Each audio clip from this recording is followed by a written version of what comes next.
नमस्कार, आप देख रहे हैं युग चरण और मैं हूं आपके साथ खुशबू सिंह। आइए नजर डालते हैं देश और विदेश से जुड़ी कुछ बड़ी खबरों पर। अमेरिका और ब्रिटेन ने एक बार फिर से यमन में हूती विद्रोहियों के ठिकाने पर हमले किए हैं। मीडिया रिपोर्ट्स के अनुसार शनिवार को हुए हमले में हूतियों के 18 ठिकानों को निशाना बनाया गया है। इनमें underground weapon, missile facility, air defence system, helicopter और रडार सिस्टम शामिल थे। अमेरिका ब्रिटेन की तरफ से हूतियों पर यह चौथा हमला है। इस अटैक में दोनों देशों को Australia, Bahrain, Canada, Denmark, Netherland और न्यूजीलैंड का भी साथ मिला है।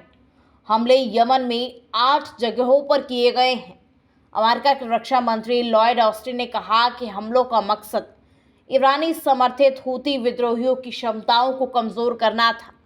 हूतियों के हमले की वजह से मिडिल ईस्ट देशों की आर्थिक स्थिति, पर्यावरण और यमन जैसे देशों में मानवीय सहायता पहुंचाने में सबसे ज्यादा परेशानी हो रही है। 3 नए क्रिमिनल लॉ 1 जुलाई से लागू होने वाले हैं। गृह मंत्रालय ने आपराधिक भारतीय न्याय संहिता, भारतीय नागरिक सुरक्षा संहिता और भारतीय साक्ष्य अधिनियम के लागू होने के संबंध में अधिसूचना जारी कर दी है। तीनों कानून अंग्रेजों के जमाने में बनाए गए आईपीसी, सीआरपीसी और साक्ष्य कानून की जगह लेंगे। 1 जुलाई से विभिन्न अपराधों के लिए एफआईआर नए कानूनों की धाराओं के तहत मामले दर्ज किए जाएंगे। तीनों कानून को पिछले साल 21 दिसंबर को संसद से मंजूरी मिल गई थी। नए कानूनों को लागू होने के बाद आतंकवाद से जुड़े मामलों में गैर कानूनी गतिविधि रोकथाम कानून के अलावा भारतीय न्याय संहिता और भारतीय नागरिक और सीआरपीसी कानून में इसका प्रावधान नहीं था। इसी तरह मॉब लिंचिंग भी पहली बार अपराध की श्रेणी में आ जाएगा। नकदी संकट से जूझ रही एयरलाइंस गो फर्स्ट को खरीदने के लिए 2 बोलियां लगाई गई है। मीडिया रिपोर्ट्स के अनुसार स्पाइसजेट के मैनेजिंग डायरेक्टर अजय सिंह और बिजीबी एयरवेज ने संयुक्त रूप से $193.10 मिलियन की बोली लगाई है। हालांकि अभी तक इस मामले के बारे में कंपनी की ओर से ऑफिशियल तौर पर कोई भी जानकारी नहीं दी गई है।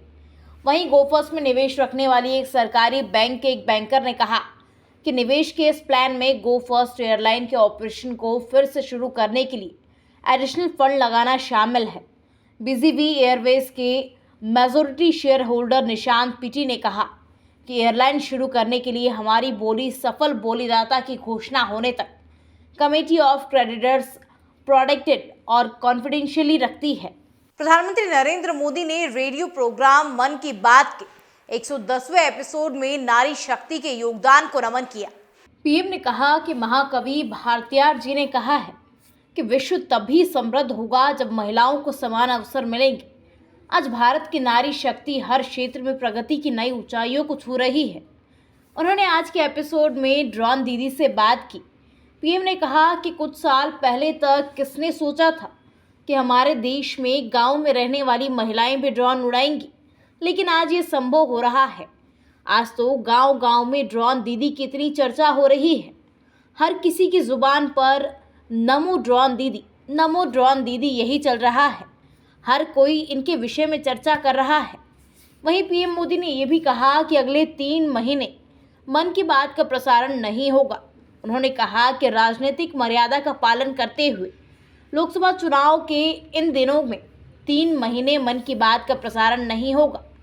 पीएम मोदी ने साथ ही ये भी कहा कि मन की बात का कार्यक्रम रुक रहा है, देश की उपलब्धियां नहीं रुक रही हैं। लोकसभा चुनाव की तारीखों का जल्द ऐलान हो सकता है।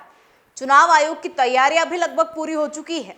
ऐसे में चुनाव की तारीखें नजदीक आते ही भारतीय जनता पार्टी पूरी तरह से एक्टिव मोड में आ गई है और पूरी ताकतें झोंकने लगी है।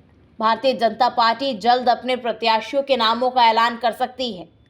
वहीं इन सबके बीच भारतीय जनता पार्टी का अल्पसंख्यक वोटर्स पर भी पैनी नजर है और उसके लिए भी पार्टी अपनी रणनीति बना रही है।